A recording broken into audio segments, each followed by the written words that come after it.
see if we can all learn and grow a little bit. We're just thinking here as was getting started, in the day's prayer there reminds us of the things that's kind of devastating to a lot of people. But when God created, starting in Genesis, this whole world that we live in, I mean, on the sixth day, he looked at it, called everything that he created was very good. And it was. And then, of course, Adam, man, you might say, disobeyed God and put everything in chaos. It is where we're at today, as we go longer in this world as it is, seemingly the worse it gets. It's a humanistic nature of people separated from God. And of course, there is a lot of people that is righteous.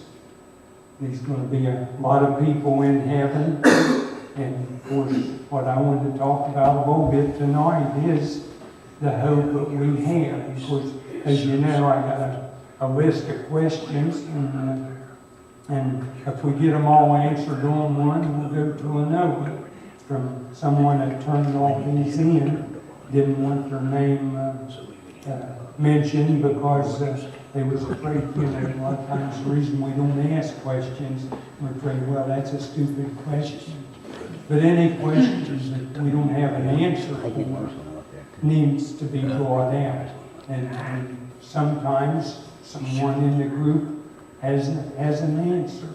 Sometimes they recall what part of the Bible that this applies to, and we can that's how we get along this world, is just leaning on each other. And that's the reason for having a congregation come together, is mainly for encouragement for each other. And so that's what we want to attempt to do as we go through the things that we need to be looking at. And of course, one reason I mentioned Genesis and starting out has a little bit to do with the world we live in.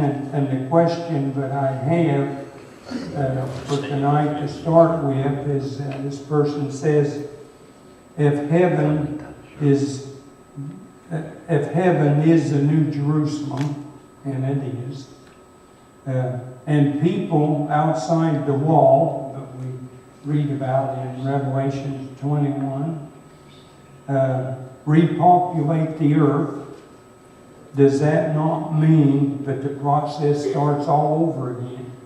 In other words, God went through this, about 6,000 year cycle now, regardless of what the world tells us in the millions, but we're probably close to 600,000 year cycle, or 6,000 year cycle. And this is where we find ourselves. So does that mean then here, if this question is positive, does that mean, we start all over and going to start again? And that's one reason I wanted to mention Genesis. God created and he saw everything was good. He created all of it in, I believe, 6 days and rested on the seventh. See, I'm one of these people that when I read scriptures and just what it sounds like it says is probably what it's saying. Now there's a little bit of symbolism, and especially in Revelations. For an example, we know the fallen angel Satan in Revelations most of the time is referred to as a dragon. And we got a different picture of a dragon maybe than what we'd think of Satan being. But so that is a little bit symbolic. And so we find this type of scriptures. But basically, if it says, and like I said many times, like Jesus was giving us directions for what's coming on the world in Matthew 24, and he comes to the middle and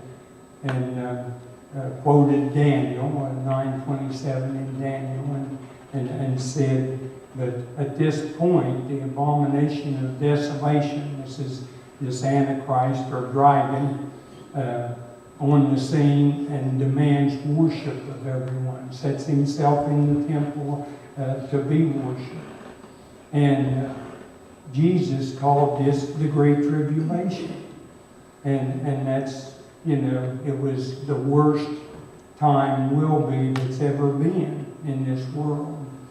And as he calls it the Great Tribulation, he says it will be cut short.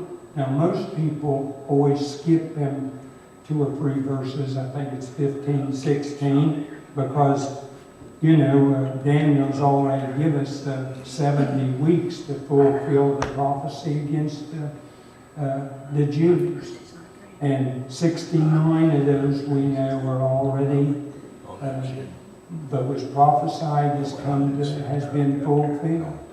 And there's 1 week left. 1 week of years, 7 more years. And so that's why we call this whole period the 70th week of Daniel. And of course this last week in the middle of it, when the Antichrist sets himself up, but it is a great tribulation, and because he has no restrainer to do what he wants to do, God has removed him. And Jesus says it's got to be cut short, or will be cut short, or otherwise there'd be no flesh saved on the earth. I mean, it's that bad. And of course, even by the middle, there's been 1/4 of them killed. And even if it was today, we'd take 1/4 of 7 billion people. We're talking almost 2 billion people being killed the first 3.5 years. And then in the second part of it, being the Great Tribulation, 1/3 of the remainder is killed. So totally overall, but a little better than half if you do the math on that. So that's why Jesus said it had to be cut short. And I believe without a doubt that this is exactly the way it happens. And now the 70th week is not cut short. Because, in fact, Daniel even adds 75 days to it. So, what does he mean? What does he mean? A lot of times we have a question on them kind of things. How can you cut them? Because most people consider the Great Tribulation the remainder of this 7 years. And really, it isn't. It's cut short and given time for the wrath of God. At that point, it is Satan's wrath. He says he was thrown out of heaven and comes to earth having great wrath, and mainly against the Christians and the Jews. And primarily the Jews is his target there. But this is why, and it's cut short, and God's going to cleanse the earth, and this is going to be our lesson here for tonight. Does this mean that if this is true, does that mean the process is going to start over? Well, I would say that we could answer that with a yes. It is going to start over. But, that would make it too simplified. So I got to try to confuse it a little bit as I give you the reasons why I'd say that it is yes. Instead of maybe saying start over, I think probably a better word is restored. As we're looking at this earth and the world as bad as it is, word restored means regeneration. And of course this gets into a question that a lot of people have controversy over, is this earth burned up, completely demolished, or is it restored and refined? And that's what we wanted to talk about tonight. And if you would, turn to Romans chapter 8, if you want to follow along with me. And I might use a few scriptures this evening, or at least since we have time to do more of them. We'll look at some more scriptures so you won't just be taking my word for things. And even if I don't read it, or if I give it to you, try to make a note of it, and hopefully the scriptures will verify what I'm trying to say, as we go through these lessons. Chapter 8, there maybe starting in about verse 19 through maybe, and I'm just going to read a few, 22, 23, verse 23, starting at verse 19 of chapter 8 of Romans. And this kind of tells us the condition of where we're at.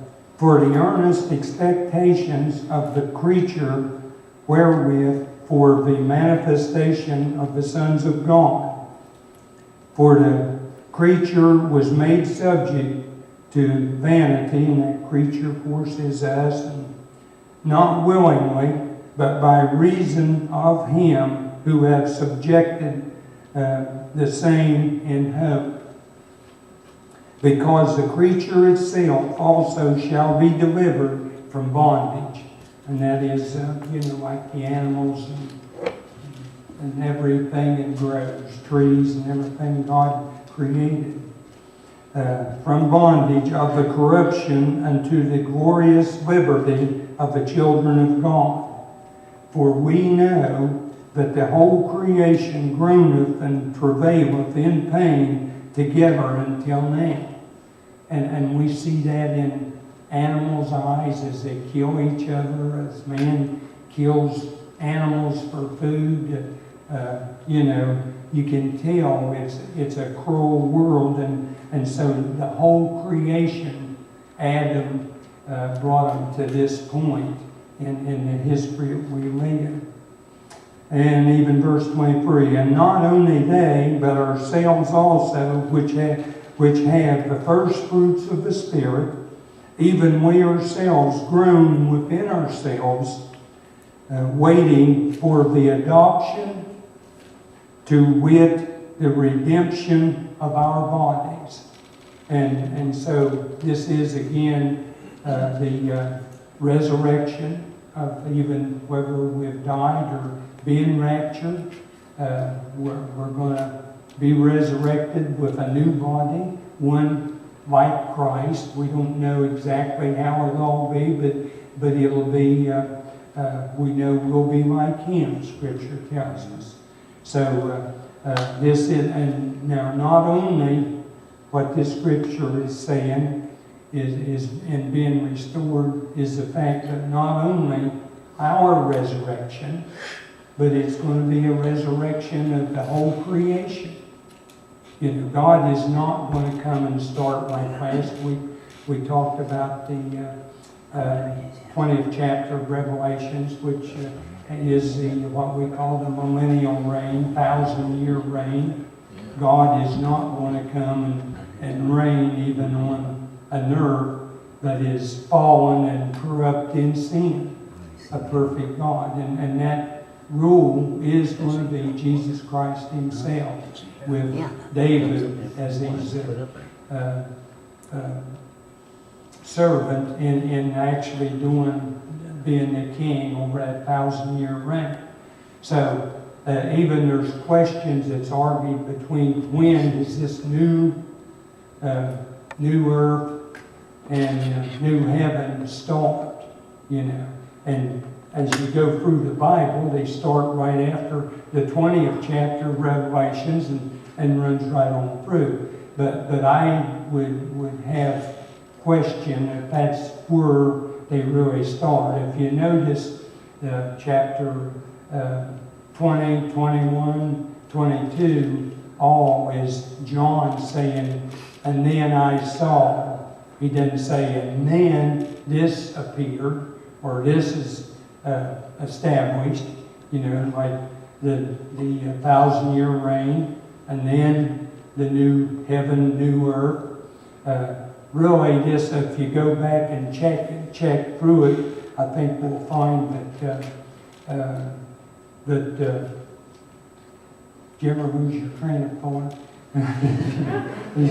as you go through it, you can go back and check on the conditions of the cleansing God gives.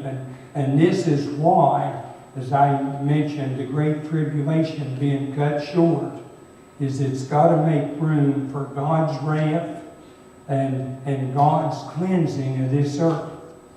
And it tells us real plain, I think, before the seventh seal is opened, that the sixth seal releases, I call it the cosmetic disturbance.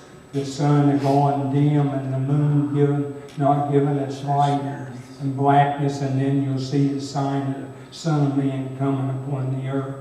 This is Him coming for His wrath. And of course, a lot of things He's going to do.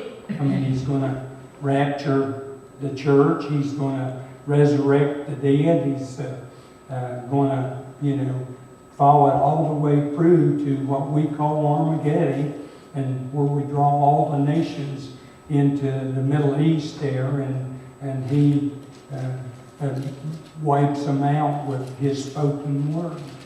So, but it is more than just an instantaneous thing that He does. And this is when He cleanses the earth. Between the trumpet judgments, if you notice, they start with a third of everything, whether it's the rivers and oceans or trees or whatever. And then, of course, the bowl judgments, and that's the reason why they're called bowl judgments.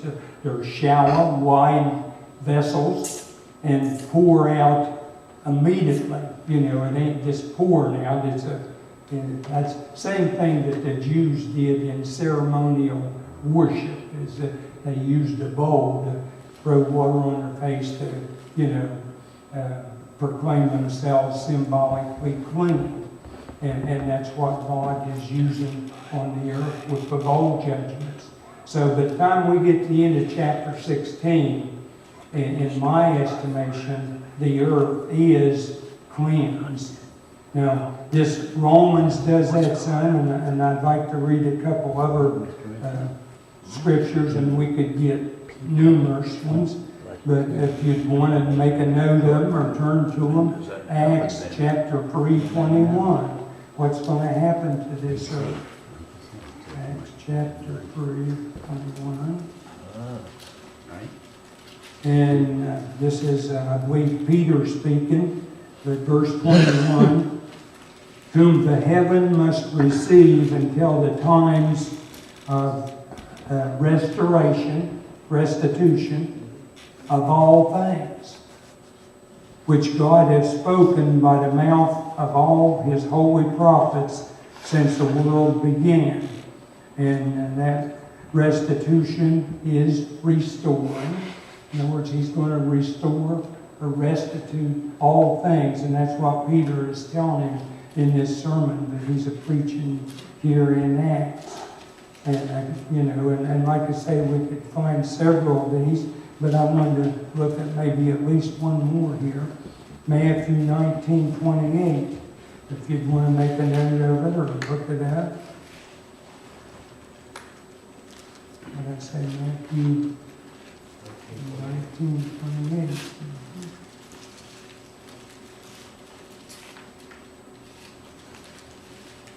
Okay, 28. And Jesus, and this is Jesus speaking, said unto them, verily I say unto you, that ye which have followed me in the regeneration, when the Son of Man shall sit on the throne of His glory, ye also shall sit upon 12 thrones, judging the 12 tribes of Israel. And of course, this is during the millennial reign, and He is talking about. And He said during the regeneration or renewal of all things. So it's not only our glorified bodies that we're going to have, we're restoring this heaven and earth of all the sin that man has corrupted with Adam. And my question was, does this mean we're starting over? Well, definitely it's being restored to exactly like it was in Genesis under Adam and Eve. And this is, as we studied, from Genesis all the way through the Revelations, kind of gives us a picture of this fallen world that we're in, fallen man and the mistakes he makes. But in the end, God is going to restore it all back to exactly the same beauty that it was in the Garden of Eden. And some of you probably recall one point here when I was doing the service, I made the statement, and I don't say this dogmatically because it's just me in thinking of what is going on in the Bible, but I'm just looking to get the name of the rivers, if I can remember where they're at, and it doesn't really matter because we know the rivers there in the Garden of Eden was like the Euphrates River, the Gihon, and I might not even look up in chapters completely. Pathon, I believe, is one of them. And we know, of course, this is before the flood, but that's what fed the Garden of Eden. And I forget, I think it's in chapter 3 or 4.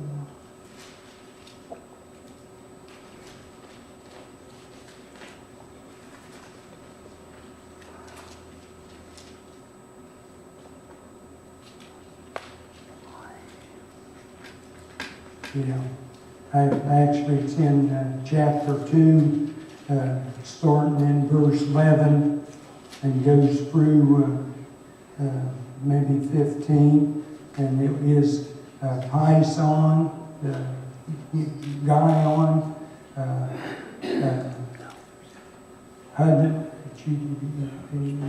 Huddekel River, and the Euphrates. Now we know where the Euphrates is there in the Middle East in Babylon because we just fought a war over there. But I had made the statement that I really felt the Garden of Eden maybe is in Jerusalem because that's the spot that God loves, as he tells Abraham and the Jews as you follow it all the way through history. And one reason I'd say that it very possibly could be, because see, you got to remember, after the flood, we don't know what all the configuration of the earth would be compared to what it was prior. But there where Jesus healed the crippled there at the pool of Siloam in Jerusalem, that was fed by the Gihon Springs. I mean, it tells, I think it's in Kings.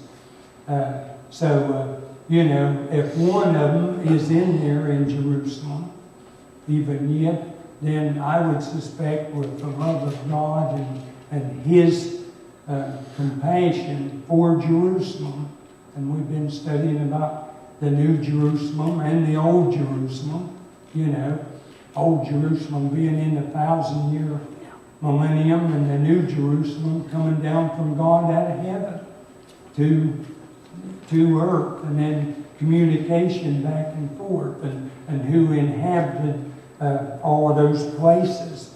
So and then like I say, I'm not, this is just the way I come up with answers, and this is one I wouldn't guarantee. But it sure looks to me like that it easily could be right in Jerusalem within itself. And as you're traveling there, and even as small as Israel is today, there's points in it you can see like 4 countries: Saudi Arabia, Iraq, Turkey, and maybe not, I forget the other one. But anyway, you see about 4 countries, which is all part of that Middle East there. Any of you have a question on any of this, well, just feel free to holler anyway. But I say, even with scriptures like Peter saying this whole earth's going to be burned up with fire, and it is. There's, several scriptures, and that's why there's controversy on it. Yeah, Jerry? Yeah, it says it's going to be destroyed by fire, or it's what burned up by fire. Right. Now, does that take place at the end of the millennial reign?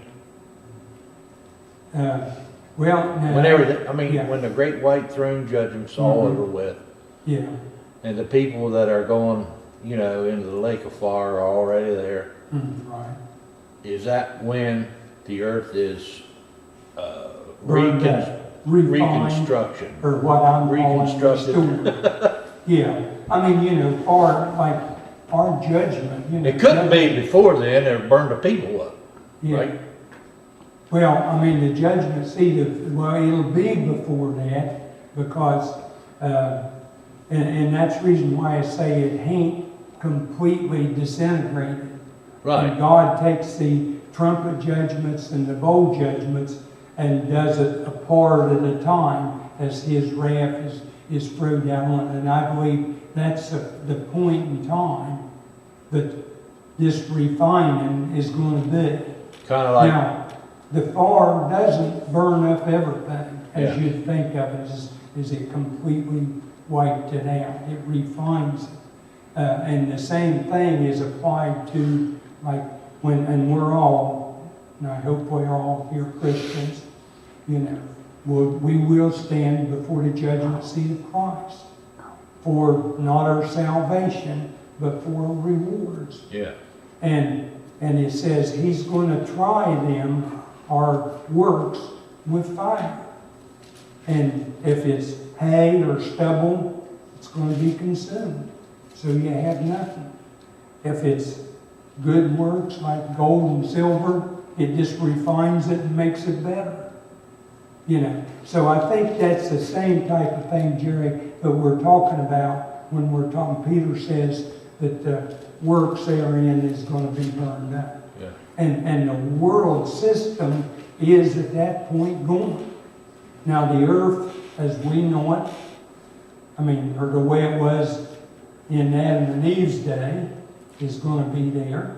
The sun, the moon, because you can go through scriptures and like Ecclesiastes, I believe, chapter 1, verse 4, says the earth is here forever.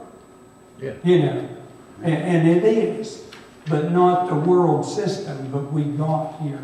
A lot of times when we talk about hating the world, we're not talking about the earth and the dirt out there where, as kids, we played in the mud and got it all over us, We're talking about the world system, which is idol worship, which is every sin you can possibly think of.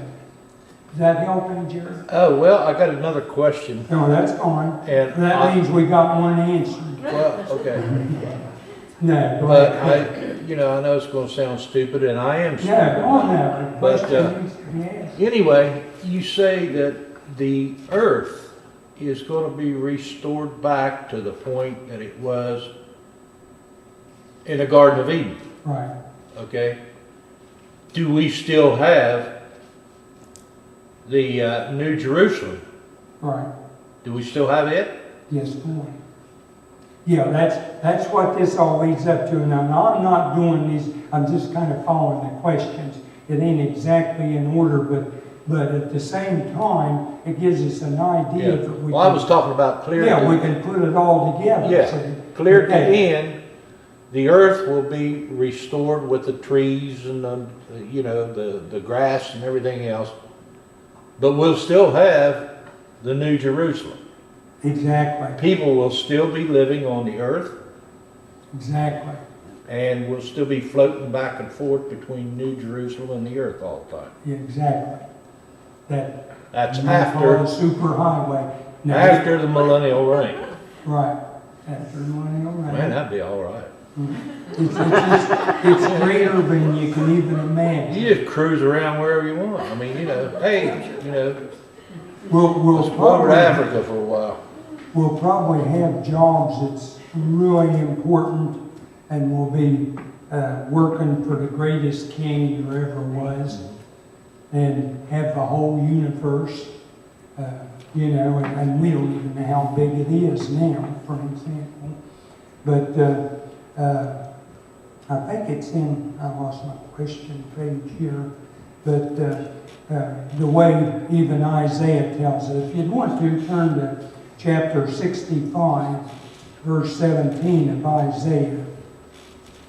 It is as a What's your site there? Isaiah what? 65 and verse 17 through 25. Now, if you notice, and this is where a lot of people get a little bit confused. That's why I wanted to go through them one at a time, and even like the questions what was asked, give us, this what these places are, where they're at, and what we're going to be doing. See, old Randy Alcorn wrote a book called Heaven back 10 years ago, I expect, the first time I saw it. And in this book, he told someone in his church he's going to write a book on heaven. And they said, well, it'll sure be a small one then, won't it? If that's all you're going to write about.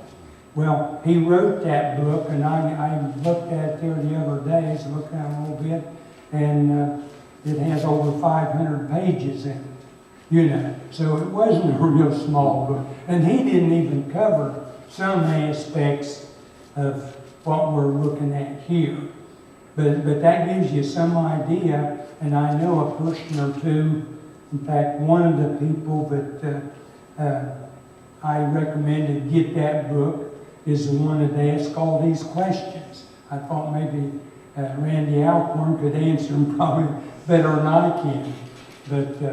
But if you're really interested in the new heaven, the new earth, and the restoration, and the millennial reign, and when and who's there, why, it's a great book. And what we're going to be doing. And people will ask you, is there going to be animals in heaven? Sure, there's animals on the earth now. And this scripture right here, I just read it a little bit, and it'll tell us a little bit about how these come together. They're in verse 17 of chapter 65. For behold, I create a new heavens and a new earth, and the former shall not be remembered nor come into mind. But be ye glad and rejoice forever in that which I create. For behold, I create Jerusalem, a rejoicing of her people, a joy. And I will rejoice in Jerusalem and joy in my people, and the voice of weeping shall be no more heard in her, nor the voice of crying. There shall be no more thence an infant of days, nor an old man that has not fulfilled these days.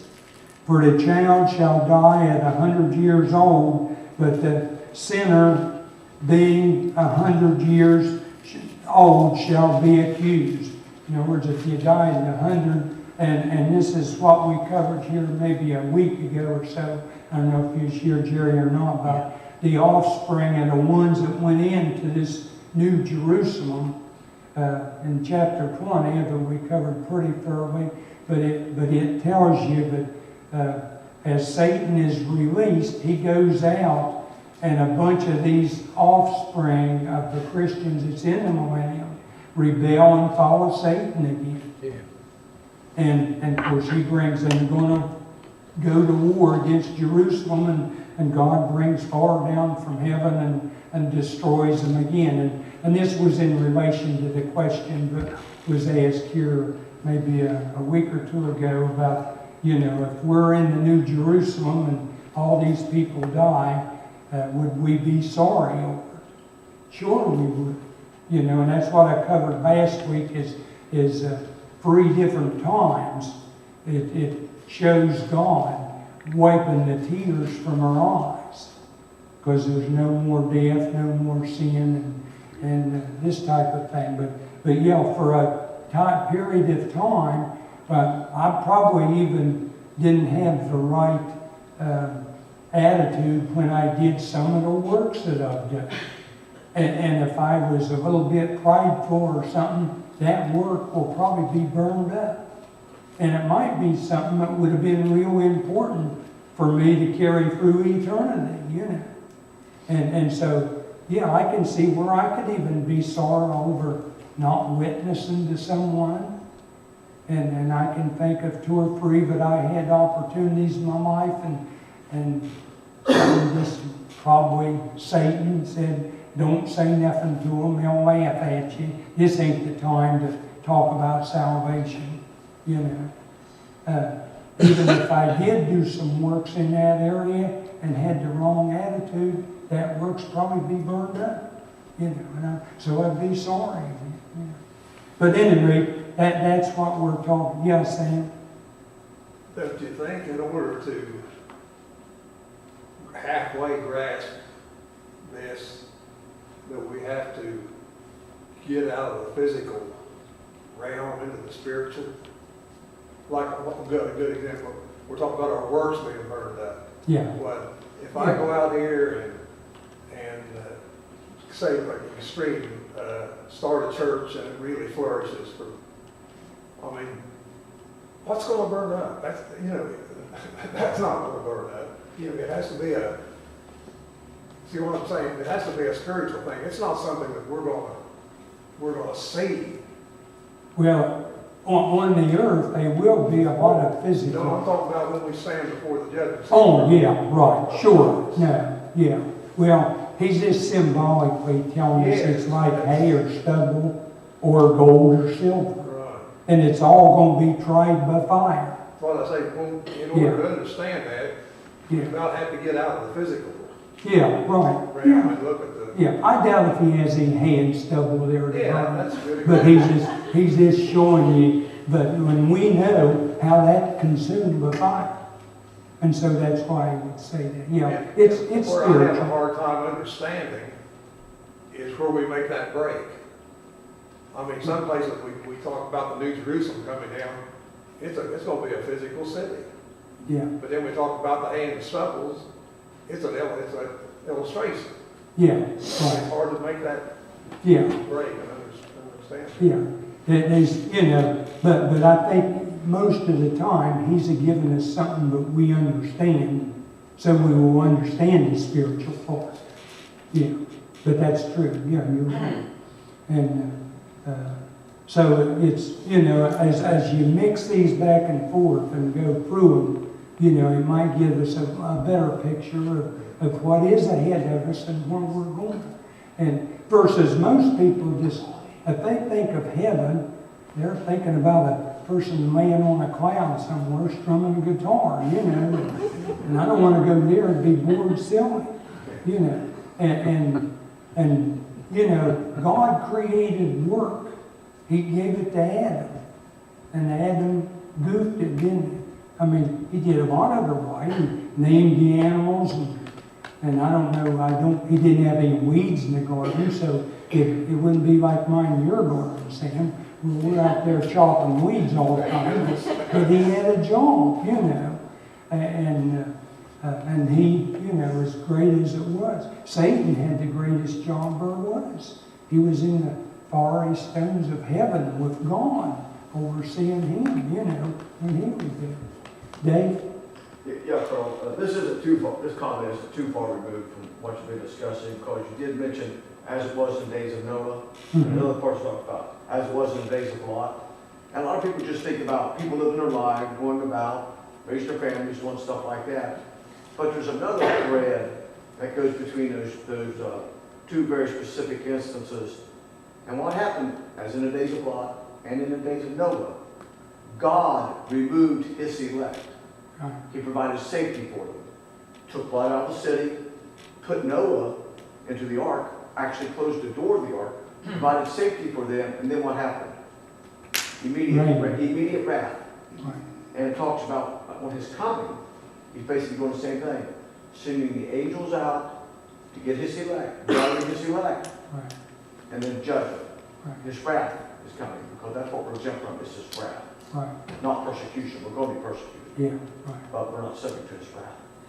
Yeah, you're not going to be separated from Satan's wrath, but God's wrath definitely. He's going to take care of his children. And that's something that very peculiar thing about what God did was really provide the safety thing, take care of his people, Right. and then the immediate judgment. You know. Right. Exactly.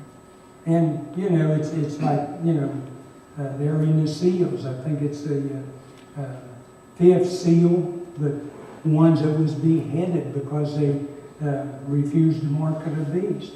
They're in heaven crying out for revenge from God. And he says, wait a little while, and it's coming. So, it versus, and a lot of people try to tie, or even the great multitude then, that's in chapter 7, and as being killed. And there's nothing said about them ever being killed. And I think they was raptured and appeared, in heaven immediately. And as all it says is they came through the great tribulation. Well, to come through it, we know it was cut short. So, God takes them out. And the ones he left is the 144,000 Jews, sealed so no one could harm them. Even so, he's got given us at least 2 tests there. He'll either take you out or seal you so they can't hurt you. And then of course he sent also the 2 witnesses, and they preached to the whole world from TV out of Jerusalem. And of course then he sent the archangel or salvation angel proclaiming the gospel all over the world, during this period. But he'll take care of us for his part, He didn't lay a hand on Job. Satan did it. Although God will use evil people maybe to test me or you or anyone.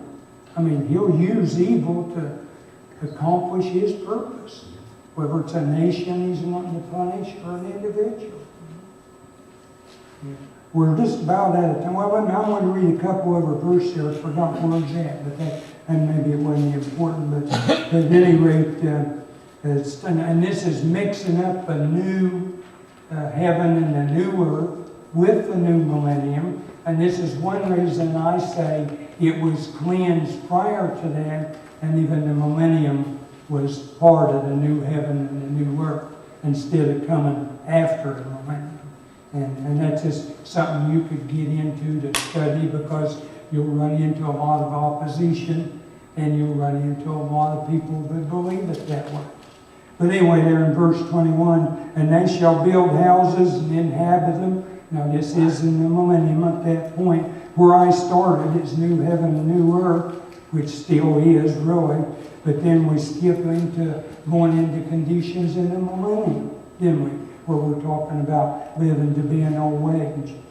They shall not labor in vain and bring forth trouble, for they are the seed of the blessed of the Lord, and their offspring with them. Now this is the people in the millennium, and that offspring is the ones I'm saying that was rebelled and followed Satan again once he is released. And so, these scriptures answer an awful lot of questions. They tell us that hell is real, because when he throws Satan in hell, he did that to the false prophet, the Antichrist, and 1,000 years before. And when he throws Satan in, they're still in there. They didn't burn up. They're, you know, again, then you're thinking like you're saying, Sam, it's spiritual. But would it be any worse if your spirit was being on fire all this time? I've had crazy dreams where, and I never dreamed a bunch, but I've had some pretty crazy ones. And, you know, a few of them, I was glad when I woke up. I mean, I was really suffering, you know. And I kind of, now that's just me again, you know, I picture eternity, something like that. Because, you know, we have a soul that's going to go somewhere. And so far is not going to burn that up. You know, you could be in torment forever. And it's darkness. A lot of people say, all my friends in hell, so that's where I want to go. If they go, they won't know their friends is down there. You know, it's all individual from then on. You know, and it's in complete darkness. No, because God isn't there. And He's light. You know. So, that, you know, you'd hope anyone that argues that would you know, give it a little more thought before they, you know, put too much into it. You know, Is there any other questions? Carl, I think the spirit, in the spirit world, we're going to be more aware.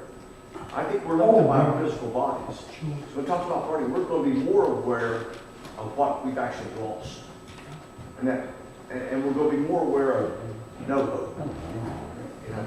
We're It's going to be more more. than we can even imagine in the physical body. You're exactly right. We're going to be known as Christ is known, you know, at that point. You know. So, yeah, it's the troubles we go through in this world, and that's what Jesus said. Fear not him that can kill the body, but him that can kill the soul and the body. And that second one is second death, the second death, when you're the great white throne judgment. No more questions, we'll close. Father, thank you for your word, and just help us to be faithful and even give the reason for our hope as we're living in this world. And as opportunities present themselves, and as we pray for opportunities to witness, and just let us do it with boldness in a nice, reverent way. But get the message out. Don't make it political correct as the day we live in. Sometimes that could be as much of an enemy to us as if it was a sword or a gun being pointed at us. So just guide us through this evening, and again, we pray for the pastor that he'd have a good time of renewal and a safe trip home, and just guide us through this evening and help us to be faithful. We ask in your name, Jesus. Amen. Thanks, everyone.